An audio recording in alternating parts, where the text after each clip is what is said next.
Diálogo Cósmico, Namastê, pessoal. Pessoal da TV São Tomé das Letras que me escuta, Karen, Joel, quem me escuta no YouTube, namastê a todos. É um prazer estar aqui sempre, falando de coisas ufológicas e correlatas, não é verdade? Que hoje eu vou fazer uma coisa que eu achei engraçada. Me mandaram um post no Facebook falando assim, que um agente britânico, né, tinha dito que os ETs usam a Terra como supermercado.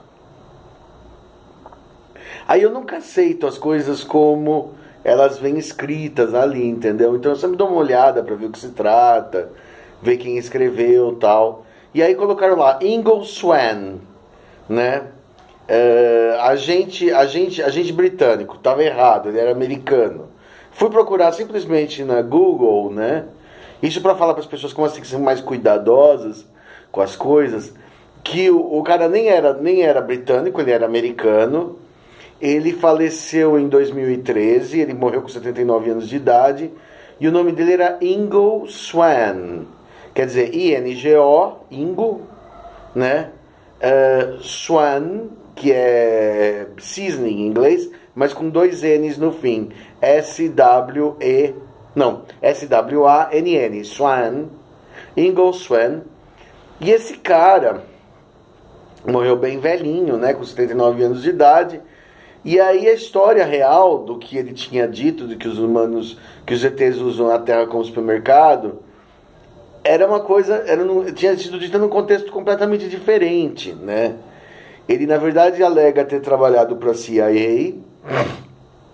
Na CIA existia um programa que se chamava Projeto Stargate, que a CIA terminou em 1995, mas que antes tinha existido por uns 20, 30 anos, que era um projeto de pesquisas com paranormais, né? E esse Ingo Swann seria um dos paranormais envolvidos nesse projeto Stargate. Esse Ingo Swann era um cara que praticava aquilo que a gente chama em parapsicologia, em misticismo, em, sei lá como vocês queiram chamar, em espiritualismo, de visão remota, né?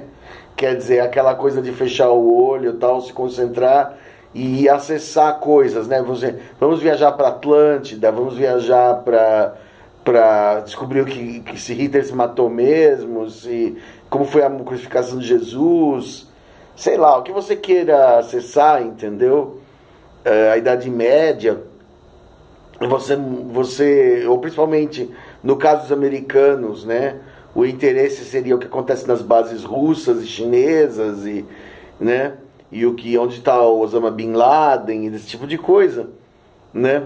Então eles usavam os paranormais para praticar essa visão remota, que seria a capacidade de clarividência, de enxergar. Também é usado em investigação policial, né? Tem algumas pessoas que se especializam em ver onde uma criança é assassinada. Ela com visão remota consegue ver o lugar, a cara da pessoa que fez aquilo, né? Só que a CIA chegou à conclusão que aquilo não funcionava, entendeu? Que era muito mais um achismo da pessoa do que uma visão real. E eles resolveram terminar esse programa em 1995. E o Ingo Swann declarou, né, ter visto numa das situações, numa das viagens astrais dele, vamos chamar de viagens astrais lúcidas, né? Que estamos de visão remota, nada mais é do que uma viagem astral lúcida, né? Ele chegou e viu um UFO roubando água de um lago, né? Com aquele tubo de luz, né? Sugando um tanto de água, uma porcentagem de água de um lago qualquer, em um lugar qualquer, que ele não sabia qual era, e que isso significava que para ele era uma mensagem, né? Vamos dizer, dos guias dele, vamos colocar assim, de que os ETs têm o costume de roubar água. E não só roubar água, roubar coisas, né? E aí ele revelou isso, e aí foi o maior sucesso nos Estados Unidos e tal, né? Né? Legal, é verdade. Inclusive, não só é verdade, como a gente já está falando disso aqui há muito tempo, né? Assim, quem mexe com ufologia Esse Gossuet não era exatamente um ufólogo, ele era mais um místico, um médium, né? Mas nos Estados Unidos não existe essa coisa de ser espírita, né? Você pode ser médium simplesmente por ter habilidade, mas eles não usam isso assim no contexto espírita. Então ele não era espírita, ele era simplesmente um médium trabalhando para a CIA. Para dizer isso que uau, que inovação, mas eu estou cansado de falar isso, já estou cansado de ouvir isso, né? De que o principal interesse dos ETs pela Terra sempre foi e sempre será, né, a biosfera, não o contato humano. É aquela famosa pergunta: pô, mas por que eles não passam na cara branca e não falam com a gente, né?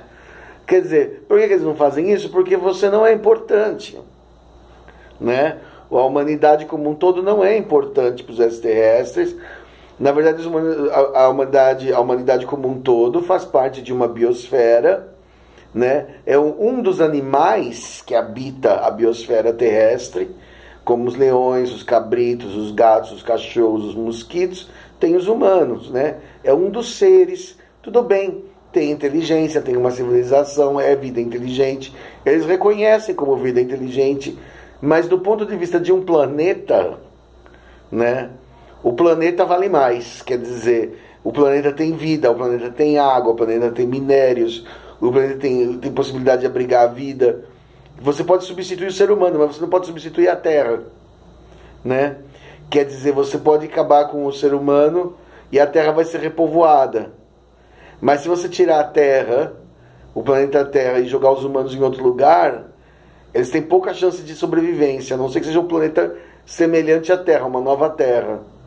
Mas, por exemplo, um planeta como a Terra é muito raro. Você não encontra uma Terra em cada esquina. Um planeta que tem água líquida, um planeta que tem biologia à base de carbono, um planeta que tem animais diversos, que tem climas diversos, que tem, entendeu? Sem contar que ele tem uma certa proteção. Parte dos extraterrestres outra parte vem de Júpiter mesmo, contra os meteoros, quer dizer, um planeta que está numa localização bacana, entende? Quer dizer, tem uma lua que estabiliza, né?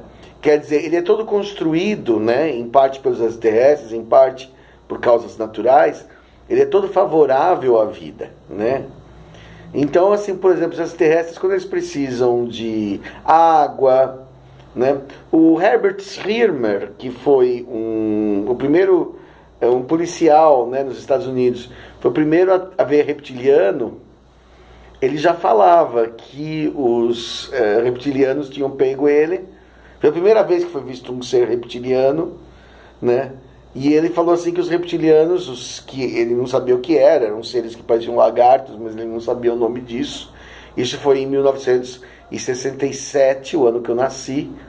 Chegaram para ele assim com a maior franqueza, né, e falaram assim: olha, a gente pega bastante coisas da Terra, especialmente eletricidade. No caso deles, eles gostavam de roubar a eletricidade.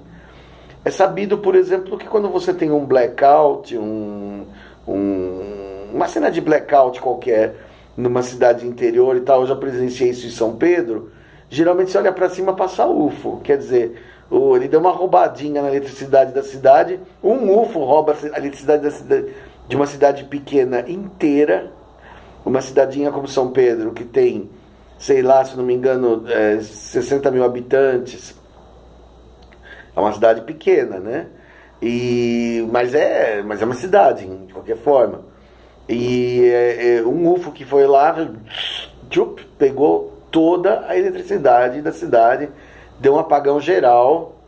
Na hora que deu o apagão, eu estava do lado de fora, na vigília ufológica, né? Eu vi aquilo e falei: oba, é agora, não deu outra. Passou um negócio verde em cima da cidade. Eu falei assim: ah, esse aqui é o ladrão, né? E durou um minuto, depois voltou tudo ao normal. Eles não têm um sentido predatório assim de vilipendiar a Terra. Eles só pegam o necessário que não vai incomodar, né, a vida da Terra, dos humanos, que eles nem percebam. né? É que nem o mosquito que chupa uma gotinha de sangue e fica de barriga cheia, né? Então ele não vai fazer uma incomodação muito grande com as pessoas.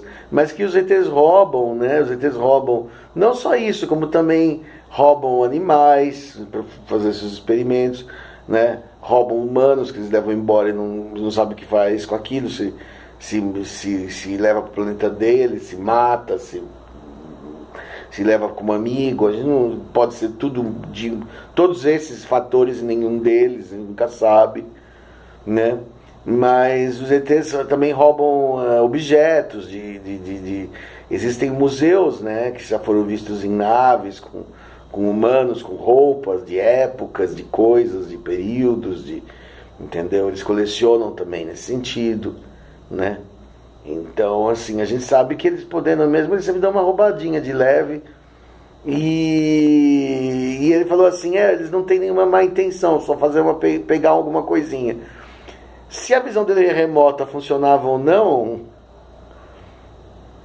isso é outra coisa que a gente pode discutir, se visão remota funciona. Tem gente que acredita, tem gente que não acredita, tem gente que acha que é animismo, que é achismo.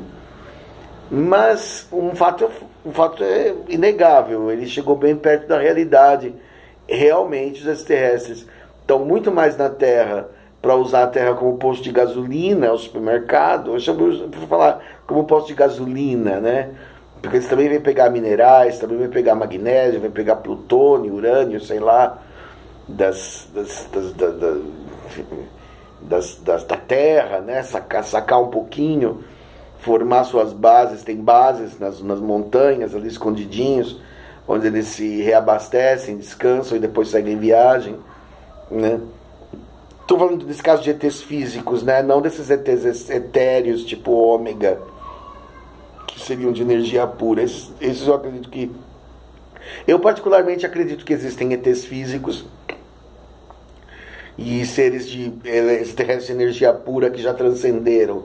Para mim, ser da quarta dimensão é ser um extraterrestre físico, e ser de sexta, sétima dimensão, oitava dimensão é já não ter mais um corpo físico, né? Transcender para não fisicalidade, que aí você realmente nem é mais extraterrestre, né? Você é um ser do universo, você circula livremente pelos planetas. Mas os Greys, os reptilianos, tal, para mim são seres físicos, sim. Eu acredito nisso, teórica particularmente, né? Que habitam mesmo nos planetas, que sabem vencer a distância interestelar. Acho que isso é possível, sim. Claro que eles têm que mudar de dimensão para cruzar o espaço, mas na essência são seres físicos, tá? E tanto que roubam, né? Senão um espírito não rouba, né? Embora espíritos possam mover coisas e até sumir com coisas, mas teoricamente eles não precisariam pegar água, por exemplo, né?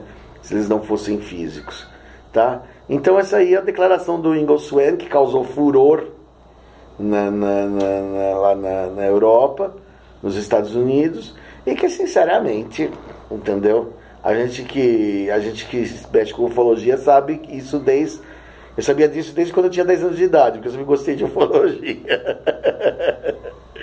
Tá bom, pessoal? Aqui é Chico Penteado, programa Diálogo Cósmico Namastê, e aguardo os seus feedbacks, suas opiniões com relação a esse assunto. Ok? Até mais. Tchau, tchau.